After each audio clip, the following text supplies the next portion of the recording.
এবার মাত্র 1 মিনিট আপনাদেরকে কুরবানি করার নিয়ম শেখাচ্ছি, খুব মনোযোগ দিয়ে শোনেন। কুরবানি আপনার নিজের কুরবানি আপনি নিজেই করতে পারবেন। নবীজি সাল্লাল্লাহু আলাইহি ওয়াসাল্লাম নিজের কুরবানি নিজে করেছেন।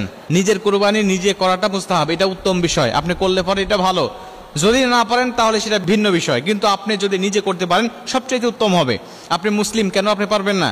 ভাবেন যে হুজুররা তো কুরবানি করার সময় অনেক দোয়া দরুদ পাঠ করে, আমি পারবো না। আমি আপনাকে শেখাচ্ছি কেমনে কুরবানি করতে হয়। প্রথমে মনে রাখবেন যে পশুটা আপনি কুরবানি দিচ্ছেন এটা কুরবানি হবে একমাত্র আল্লাহর নামে। আল্লাহর নাম ছাড়া অন্য কোনো নামে কুরবানি হয় না। আমরা অনেকেই বলি আমার বাবার নামে কুরবানি, আমার মায়ের নামে কুরবানি, আমার নিজের নামে কুরবানি। এই নিজের নামে, বাবার নামে, দাদার নামে কোনো কুরবানি হয় না। কুরবানি হয় একমাত্র আল্লাহর নামে। নিজের পক্ষ থেকে বলতে হবে, আমার বাবার পক্ষ থেকে, আমার পরিবারের পক্ষ থেকে আল্লাহর নামে কুরবানি হচ্ছে, এটা মনে রাখবেন যে আল্লাহর নামে কুরবানি দিতে হবে। এবং জবাই করার সময় অবশ্যই আপনাকে বিসমিল্লাহি আল্লাহু আকবার বলতে হবে, এটা অবশ্যই বলতে হবে, না বললে আপনার কুরবানি বাতিল হয়ে যাবে। কারণ আল্লাহ পাক বলছেন হুররিমাত আলাইকুমুল মাইতাহ, আল্লাহ পাক হারাম করেছেন তোমাদের জন্য মৃত জন্তু, ওয়াদ্দাম, এবং তোমাদের জন্য হারাম করা হয়েছে রক্ত, ওয়ালাহমাল খিনজির, এবং হারাম করা হয়েছে খিনজিরের গোশত, ওমা উহিল্লা বিহি লিগাইরিল্লাহ, এবং তোমাদের জন্য হারাম করা হয়েছে আল্লাহর নাম ছাড়া অন্য কোনো নামে জবাহকৃত প্রাণীর গোশত।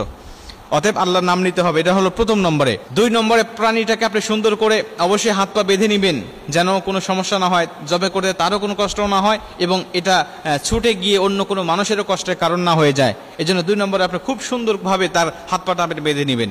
3 নম্বরে আপনি তাকে দক্ষিণ দিকে করে শোয়াবেন।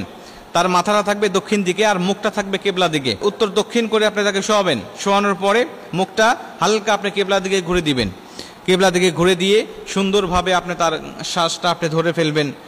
যিনি থাকবে আপনার সহযোগী, শ্বাসটা ধরে ফেলবে। তবে মনে রাখবেন যে এই অস্ত্রটা দিয়ে আপনি তাকে জবাই করবেন অবশ্যই সেটা যেন ধারালো হয়। এরপরে আপনি চাইলে জায়নামাজে আমরা যে দোয়াটা পাঠ করি, ইন্নী ওয়াজ্জাহতু ওয়াজহিয়া লিল্লাযী ফাতারাস সামাওয়াতি ওয়াল আরদা হানিফা ওয়া মা আনা মিনাল মুশরিকিন, যদি পারেন এই দোয়াটা আপনি পাঠ করতে পারেন। লা শারীকা লাহু ওয়া বিযালিকা উমিরতু আনা আউয়ালুল মুসলিমিন, এই দোয়াগুলো আপনি চাইলে পাঠ করতে পারেন, এটা আবশ্যকীয় কোনো কিছু নয়। এবং আপনি এটাও বলতে পারেন যে ইন্না সলাতি ওয়া নুসুকি ওয়া মাহইয়ায়া ওয়া মামাতি লিল্লাহি রাব্বিল আলামিন, এই আয়াতটাও আপনি পাঠ করতে পারেন।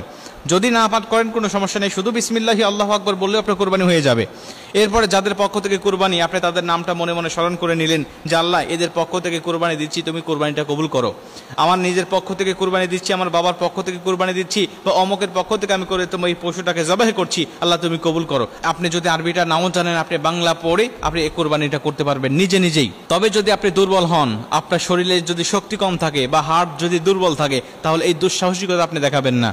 আপনার স্থানীয় মসজিদের ইমামকে দিয়ে, অথবা যিনি জানেন এলাকার যারা মাদ্রাসার ছাত্র আছে বা যারা একটু বোঝেন জানেন এই সমস্ত শরীয়তের মাসাল সম্বন্ধে যাদের জ্ঞান আছে, ধারণা আছে, আপনি তাদেরকে দিয়ে তাদেরকে কিছু পারিশ্রমিক দিয়ে দিলেন, এবং পারিশ্রমিক দিয়ে আপনি কোরবানির পশুটাকে আপনি জবাই করে নেবেন। এটা হবে আপনার জন্য উত্তম, কারণ আপনি দুর্বল, আপনি পারেন না বা আপনি জানেন না, এইটা আপনার জন্য উত্তম হবে। তবে আপনি যদি জানেন, আপনি যদি শক্তিশালী হন, তাহলে আপনি নিজের কোরবানি নিজে করবেন, এটা আপনার জন্য উত্তম হবে ইনশাআল্লাহ। আল্লাহ আমাদের সবাইকে সঠিকভাবে কোরবানি দেওয়ার তৌফিক দান করুক।